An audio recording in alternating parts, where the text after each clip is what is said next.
inawezekana Ahmad, manake haya ni mambo binafsi unajua as much as ni mpira huu kuna saa tunasema interest za nchi, lakini mind you kila mtu ana uhuru wa kufanya anachotaka. Inawezekana mimi napiga mboyoyo hapa lakini bwana Ahmad yeye ni ndoto zake kwenda kuwa kocha msaidizi wa pili. Lakini kamanda pengine kwenye contract hizi au makubaliano baina ya club labda na mtu kama kocha au mchezaji, huaga kuna hizo hivyo vifungu vidogo huenda vipo kwenye mkataba. Labda pengine baada ya muda fulani sisi tunakupa kazi. Sometimes huoni kama hicho kitu kinaweza katokea labda? Kwa sababu mimi mmenitoa kwenye tungekuwa tunaongelea ligi ya South Africa, Kenya au Uganda sawa, lakini sio ya Tanzania. Bado hiyo mimi sijaiona Tanzania. Kwa nini unaamini Kenya na Uganda wanaweza hicho kitu si hatuwezi? Kwa sababu sijaona Tanzania bado. Ndio pengine inawezekana kwa mara ya kwanza. Ukiangalia leo hii kwa mfano Kenya, ukipima rate ya former players ambao wamecheza mpira miaka hii tu kuanzia mwaka 2000 kuja juu huku, ambao leo ni makocha wakuu na wengine wanatoka mpaka Kenya wanakuja huku, ni kubwa pengine mara 2 au mara 5 kuliko Tanzania. Kwa hiyo na ukiangalia leo hii watu kama Bernard Mwalala, Ibrahim Shikanda, Mwalala alicheza Yanga, Ibrahim Shikanda kacheza Azam hapa. Kuna striker mmoja Baraza yani a lot of coaches wamecheza na hawa kina Nsajigwa, kina Ali Mayai wamecheza nao, lakini leo wenzao tayari wamekuwa makocha wakuu na tunaona sisi. Na ukiangalia Kenya hawana lundo la makocha wa kigeni kama ilivyo kwetu sisi. So what I'm trying to say ni kwamba as things stand, Ahmad Ally is better off kuwa kocha mkuu kwenye timu aliyoko. Kwa sababu as much as mtu kama Matola tunampenda and what not, lakini kazi yake kama kocha msaidizi ndani ya klabu ya Simba wakiwa na full bench la ufundi kama ilivyokuwa chini ya Fadlu pale ni ndogo, na Matola aondoki. Sasa kwa mfano fikiria Simba wampate kocha kwa mfano kama huyu wa Madagascar anayetajwa, Matola yuko naye pale, alafu Ahmad naye anakwenda naye kurundikwa pale. Anakuwa wazawa. Sasa wazawa wanajifunza mle ndani na mimi sina tatizo leo hii kama Simba wakiamua kusema kwamba bana kocha wetu mkuu ni Ahmad Ally, wala mimi sina tatizo. Okay, so lakini I have a big problem with wao kumchukua aende akaongezeke pale kwa Matola, wakati Matola mwenyewe tu amjamwamini. Mbona wachezaji amsemi hivyo wakiwa wanatoka, wachezaji wanaotoka huko JKT na maeneo mengine? Mfano kama usiniweke kwenye mimi sinauliza sasa in general, hili ni swali tu. Unaweza usiwepo, lakini hili ni swali. Kipa wa JKT namba 1 anatoka pale na wote tunajua anakwenda kusubiri kwa kipa namba 2 pale. Lakini tunasema kule huwezi kuacha deal. Huwezi kuacha pale, kuna mambo mazuri pale. Lakini coach leo tunahisi kwamba akienda pale sasa kwa sababu umeniuliza mimi sitokujibu generally, nitakujibu kwa mujibu wa fikra zangu mimi kama mtu binafsi. Sawa. Mimi ni mmoja kati ya watu ambao wanatamani sana tuwe na limit hata wachezaji 3 wa kigeni. Okay. Ili wachezaji wetu wazao wapate nafasi, kwa sababu leo hii mimi naamini itachukua muda mrefu mno kwa klabu ya Tanzania kutoa ubingwa wa Afrika. And I don't believe kwamba nafasi yetu itaendelea kuwa kubwa kama tukiendelea kuamini hivi kwamba blueprint ya kutoa ubingwa ni kutegemea wachezaji foreigners, kwa sababu hata hizo klabu kubwa zenyewe ambazo zinatoa ubingwa foreigners ni kama 30% tu ya wachezaji wao. Kaangalia hali majority ni wachezaji ambao wamewagroom, wamewatengeneza wenyewe. Kwa hiyo hata sisi we need to bring back culture ya kutengeneza, kutegemea na kuwavumilia na kuwapa muda wachezaji wetu.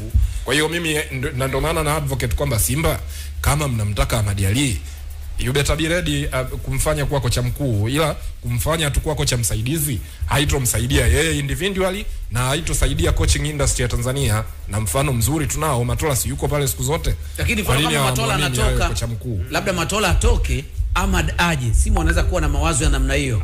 I can assure you kwamba hawana hayo mawazo. Hamna kamanda bwana. Nakwambiaje? Yaani kama hilo wazo likitokea kama hivyo. Mimi nazungumza hapa kwa kila mtu ananisikiliza, mimi nitakupa milioni 1. Bwana wewe. Kila mtu anasikia. Milioni mimi utanipa mimi? Na uwezo wa kukupa hiyo milioni ninao, ndio maana nimesema. Inawezekana labda anataka kuja kumfanya kuwa mkurugenzi wa ufundi, hatujajua. Ahmad Ally awe mkurugenzi wa ufundi wa kocha anayetoka. Mbona alitoka yule moja katika orodha ya milioni na kuongeza na wewe. Kama ikiwa hivyo Juma hayo anachukua milioni na yeye anachukua milioni. Akiwa kocha wa ufundi. Akiwa yani kama hivi, yani hizi scenario mbili zikitokea kwamba Simba wanampunguza Matola afu replacement yake ni Ahmad, au wakiwa mkurugenzi wa ufundi kama hivyo, au kama mimi nadhani na kama mnataka Ansi na Juma wachukue milioni, basi tengenezeni scenario hiki kitokee hata kwa wiki moja tu, afu rudini kwenye mipango yenu. Kwa maana yako ni kwamba Ahmad Ally anakwenda kuwa kocha msaidizi wa 3, I mean wa 2, yani kama baada ya Matola yeye anakuwa chini yake, ndio kinaenda kutokea. Basi mimi mwenyewe nitamshangaa. Utamshangaa Ahmad? Yani nitamshangaa kama anakwenda kuwa kocha msaidizi wa 2, mwenyewe nitamshangaa. Na anaweza kawa 3. So kwa sababu kocha atakayekuja anaweza akaja na msaidizi wake. Ndio maana yake. Kwani Fadlu alikuja? Mimi sidhani kama ni sahihi Ahmad Ally kwenda kuwa kocha msaidizi wa 2 au wa 3. Sure.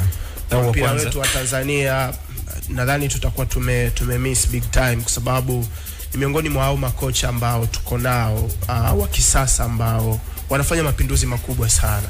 Na yuko JKT, ni hiyo JKT ambayo inauza wachezaji wengi wazuri lakini bado ina perform. Sio kwa bahati mbaya, ni kwa sababu ana mwalimu mzuri ambaye anaelewa. Naweza nikamuelewa Ahmad Ally kama atakubali kwenda Simba kuwa mkurugenzi wa ufundi, labda kuwa kocha msaidizi wa 2, yani baada ya kocha mkuu basi yeye achukue nafasi ya Mato, labda naweza nikamuelewa. Lakini kwenda kuwa kocha msaidizi wa 3 sijui wa 4, kwangu mimi nadhani hai make sense. Na wao Simba haijalishi watampa kitengo gani, lakini wakimpata watakuwa wamepata kocha mzuri, miongoni mwa makocha wazuri ambao tuko nao. Ana uwezo wa kuimprove performance za wachezaji. Mchezaji mmoja anaweza kuwaelekeza na wakaperform vizuri. Kwa hiyo unamuelekeza, lakini chini ya coach mkuu au elekezi tu. No, benchi la ufundi linadili na timu nzima. Yani siku ya mechi kocha mkundo atakaa pale touchline anawaelekeza, lakini kwenye training kila kitu wote ni makocha. Mimi ni msaidizi, wewe ni kocha mkuu. Kwa wote tunadili kuboresha performance za wachezaji na ili timu ifanye vizuri. Kwa hiyo Ahmad ni miongoni mwa watu ambao wanaweza kufanya hiyo kazi vizuri, lakini sidhani kama anaenda kuwa kocha msaidizi wa 3 au wa 4. Yani itakuwa ni aibu. Na kingine Juma, kwenye bench anaweza kaa yule tunamuita development coach. Development coach. Yani anakuwepo kwenye bench, anakuwa ni development coach. Kuna makocha aina hiyo hapa Tanzania kwenye ligi. Sio hapa. Yani hilo swali ambalo kwa namuuliza Ansi kwamba Ansi alikuwa anamwongelea kocha Ahmad kwamba ana uwezo wa platform wachezaji ama kuboresha viwango vyao. Ndio maana nikakwambiaje, kuna makocha ni specialist tu kwenye eneo hilo wapo. Na kwa mfano kuna staili moja nimeiona sana kwenye timu za EPL. Unajua timu za EPL zina utamaduni ule kwamba kuna timu ya kwanza, alafu kuna timu za vijana ambao wanashiriki. Kwa mfano kuna ile inayoitwa Premier League 2 ambayo wanashiriki under 18 hivyo. Sasa huyo ambaye anaitwa player development coach, mara nyingi unakuta kwa mfano anakuwa ni mchezaji ambaye hajastaafu mpira muda mrefu na anakuwa ni kocha, lakini pia anakuwa registered kwenye timu ya under 21. Kwa hiyo anakuwa anatoa maelekezo kwa vitendo uwanjani. Yaani unakuta kwa mfano kuna mechi inachezwa, aliwahi kuwa hivyo mtu kama Tom Huddleston pale Man United, hata Enzo Maresca Liverpool, Man City. Kuna midfielder mmoja huyo alikuwa anaitwa Jay Spearing. Ni kocha wa vijana lakini yuko registered kucheza under 21. Kwa hiyo yeye anafanya coaching huku anacheza na wale vijana kwa kuwaelekeza akiwa. Sasa hiyo ni mtindo ambao huko haupo, labda kama ukija labda unaweza kaanzisha labda uwe mpya. Wanaweza kaanzisha. Simba waanzishe hiyo kitu. Yani kwa mfano si unaona kuna mchezaji kama let's say kwa mfano mtu kama Jonas Mkude. Ni mchezaji veteran ambaye anaelekea mwisho wa karia yake. Kwa hiyo kama akiwa na leseni labda leseni ya ukocha anakuwa integrated. Sasa sema shida ni kwamba sisi huu taratibu kama hii Premier League 2 ama kule South Africa ile wanaita multi choice disc challenge hatuna kama hiyo. Kwa hiyo matokeo yake ndio maana nafasi kama hiyo ni ngumu. Tunataka tukaiongelea kinadharia tu kama hiyo. Wachambuzi nimependa sana mlivyoongelea development huyo coach.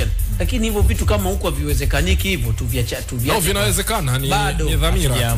Sasa ni dhamira. Kocha msaidizi huyu ni anayetekeleza majukumu ya kocha mkuu, si ndio hivyo? Yaani kila kitu kocha mkuu ndo anajua.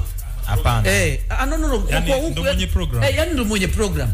Ama data akiwa bora kiwango gani akienda pale? Hapana.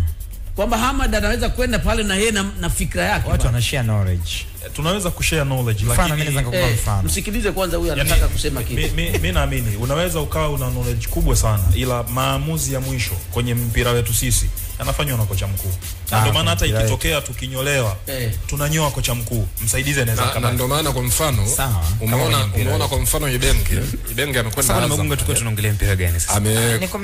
Niko naongelea kiujumla. Amekwenda amemchukua yule Makiadi ambaye alikuwa kocha mkuu Tabora, alishakuwa kocha mkuu Dodoma, amemchukua akawa msaidizi wake. Umeona kwa mfano kama Gamondi. Gamondi ana msaidizi wake yule Ndau ambaye yuko gonaye sehemu yote. Mwanae yule. Ukiangalia kwa mfano kama Simba Matola yeye yuko pale. Sawa, lakini makocha karibu wote, Benchika alikuwa na watu wake, huyu Fadu alikuwa na watu wake. Kwa hiyo sometimes unajiuliza hata role ya huyu mtu hasa ni ipi, kwa sababu anakuwa yani hakuna mahali ambako wanafanya consultation kwa mfano kumuuliza kwa maybe hivyo kumonitor. Ndio maana mimi natamani sana kuona siku Matola akirudi kwenye kuwa kocha mkuu in his own right, ili ifike wakati Simba waje kumwamini kama kocha mkuu. Na kingine pointless ya kuendelea kuwa msaidizi wa kudumu afu hakuna hata malengo. Viongozi waanze kutafuta kocha msaidizi wakati mkuu hajapatikana. Na pia tunaishi kwenye ule msemo kwamba akitroti kipa anatoka kipa. Unajua Matola ndo anaondoka. Unajua makocha wengi duniani wanapenda kufanya kazi na wasaidizi ambao wanaaminiana.